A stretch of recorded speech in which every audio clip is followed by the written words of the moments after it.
अगर आपको बार बार थकान हो रही है, अचानक वजन बढ़ रहा है या घट रहा है, बाल झड़ रहे हैं, नींद नहीं आ रही है या चिड़चिड़ापन हो रहा है, अगर इनमें से कोई भी लक्षण है तो हो सकता है कि आपकी थायराइड ग्लैंड चुपचाप खराब हो रही है।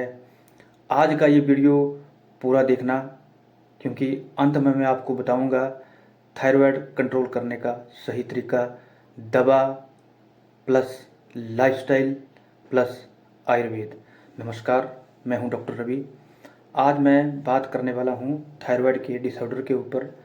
तो बिना देरी के देखते हैं थायराइड के क्या क्या डिसफंक्शनिंग है। और पहले हम देखते हैं कि थायराइड आखिर है क्या है। अगर हम थायराइड को देखें तो यह एक गले में तितली जैसी एक छोटी सी ग्रंथि होती है, लेकिन इसका काम बहुत बड़ा है। क्या क्या ये काम करती है? शरीर की मेटाबॉलिज्म को मेंटेन करती है, वजन को कंट्रोल करती है, वजन को ना ज़्यादा होने देती है ना कम होने देती है, एक नॉर्मल जो है उसको मेंटेन करती है। हार्मोन जो हैं हमारे शरीर में उनको बैलेंस करती है। दिल की जो धड़कन है उसको नॉर्मल रखती है, दिमाग को ठीक रखती है और नींद अच्छे से लाती है। थायराइड बिगड़ा यानी पूरा शरीर गड़बड़। जी हाँ, आपने सही सुना, थायराइड बिगड़ा यानी पूरा शरीर आपका गड़बड़। अब देखते हैं थायराइड के प्रकार। थायराइड जो है मेनली ये हम दो प्रकार का ही होता है। हाइपोथायराइडिज्म, ये सबसे ज़्यादा होने वाला रोग है। थायराइड हार्मोन इसमें कम बनता है। जो इसमें लक्षण पाए जाते हैं वो वजन का बढ़ना, ठंड ज़्यादा लगती है, पेट अच्छे से साफ नहीं होता है, कब्ज बनी रहती है और बाल झड़ते हैं, डिप्रेशन, अवसाद या नींद की कमी। इस तरह के लक्षण हाइपोथायराइडिज्म में अमूमन पाए जाते हैं। दूसरा जो है वो होता है हाइपरथायराइडिज्म। इसमें जो थायराइड हार्मोन है वो ज़्यादा मात्रा में बनता है। तो अगर हम इसके लक्षणों को देखें तो जो हाइपो के अपोजिट हैं वो इसके लक्षण होते हैं, जैसे वजन कम हो जाता है, भूख बहुत ज़्यादा लगती है, घबराहट होती है, पसीना ज़्यादा आता है और दिल की धड़कन इसमें तेज हो जाती है। भारत में 90% मरीज हाइपोथायराइड के पाए जाते हैं। थायराइड के कारण आखिर ये क्यों होता है, इसके रूट काउज क्या है? तो जो रूट काउज हैं उसमें पहले नंबर पे है गलत लाइफस्टाइल। अगर हमारा लाइफस्टाइल जो है वो डिअरेंज्ड है, बिगड़ा हुआ है, तो उसकी वजह से थायराइड की दिक्कत होती है। दूसरा, देर रात तक जगना, जो आजकल के सोसाइटी का ट्रेंड बन चुका है। तीसरा, मोबाइल का ज़्यादा यूज करना। चौथा, स्ट्रेस का ज़्यादा होना। पांचवा, जंक फूड, जो आजकल का हमारा फैशन है, जंक फूड। छठा, शुगर और शुगरी फूड आइटम्स का ज़्यादा सेवन करना। और last but not least, physical inactivity. हमारा जो लाइफस्टाइल है वो इनएक्टिव हो चुका है। आयुर्वेद कहता है अगर अग्नि मंद पड़ जाती है तो हार्मोन गड़बड़ हो जाते हैं। अगर हम थायराइड के मेडिकल ट्रीटमेंट की बात करें तो इसमें सच क्या है? थायरोक्सिन की जो गोली होती है वो हार्मोन्स सपोर्ट करती है, परंतु बीमारी का जड़ से इलाज नहीं करती है। इसलिए दवा plus lifestyle correction is equal to सही इलाज। सिर्फ दवा is equal to lifelong dependency.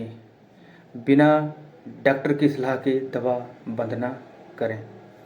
अब हम आयुर्वेदिक नज़रिए से बात करें तो आयुर्वेद में थायराइड, जो कि जैसे मैंने पहले भी कहा कि हाइपोथायराइडिज्म जो कि इंडिया में 90% मरीजों को पाया जाता है, तो उसी के ऊपर फोकस्ड हाइपोथायराइडिज्म को आयुर्वेद के नज़रिए की अगर बात करें तो इसमें कफ और वात दोष की प्रधानता रहती है।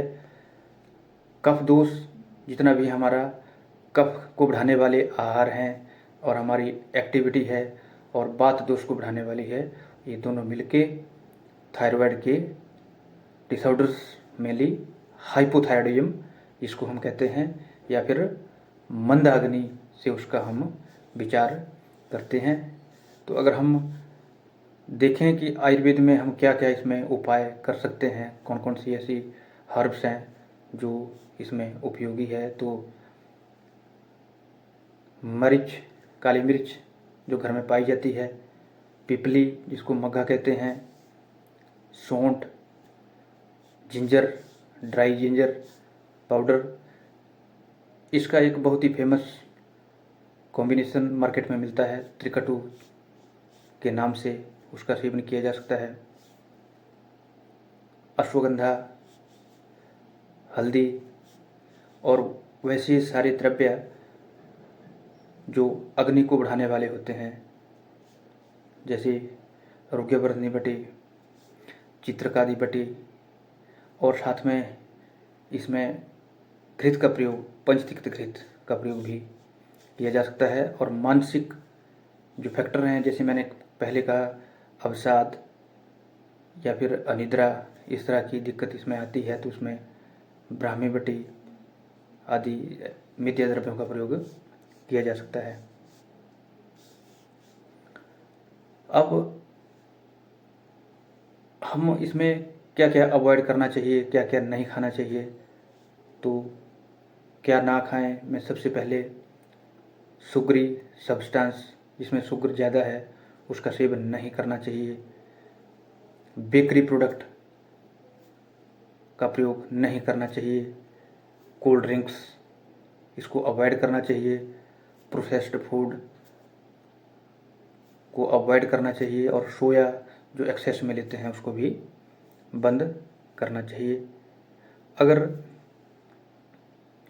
आयुर्वेद के नज़रिए से देखें तो ऐसे आहार द्रव्य जो ठंडे हैं, चिकनाहट वाले हैं, गुरु हैं, यानी जो पचने में बहुत भारी हैं, या फिर खट्टे फल हैं, या दही है, या पानी की कम मात्रा, दही और पानी के विषय में मैंने पहले भी वीडियो बनाई है, तो आप उस वीडियो को देख के अपनी मात्रा का दही का सेवन करना चाहिए या नहीं करना चाहिए, या पानी की क्या मात्रा लेनी चाहिए, उसका निर्धारण उन वीडियो को देख के कर सकते हैं।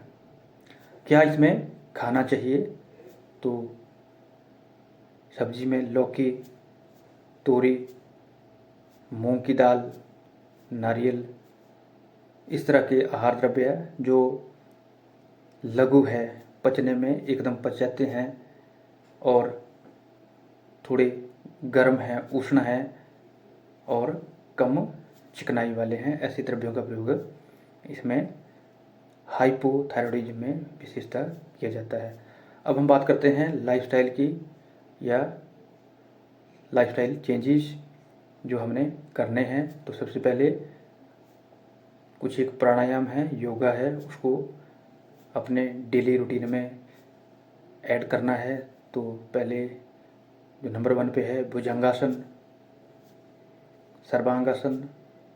अगर प्राणायाम की बात करें तो अनुलोम विलोम, भ्रामरी, इस तरह के प्राणायाम का प्रयोग किया जा सकता है। वज्रासन जो कि हमारी अग्नि को बढ़ाता है, केवल एकमात्र ही एक ऐसा आसन है जिसको खाना खाने के बाद भी किया जा सकता है, बाकी सभी आसन मुख्यतः खाली पेट ही किए जाते हैं। दूसरा जो हमारी स्लीप है, वो हमें 10 साढ़े 10 बजे से पहले सो जाना चाहिए और सुबह हमें सूर्योदय से पहले उठना चाहिए। अगर आप चाहते हैं थायराइड कंट्रोल में आए, दवा कम हो, वज़न सही हो, तो आज से ही लाइफस्टाइल बदलो। वीडियो अच्छी लगी तो लाइक करें, कमेंट में लिखिए थायराइड और सब्सक्राइब ज़रूर करें, क्योंकि सही जानकारी इज इक्वल टू आधा इलाज। मिलते हैं अपनी एक और वीडियो के साथ, तब तक के लिए खुश रहें, हेल्दी रहें। धन्यवाद।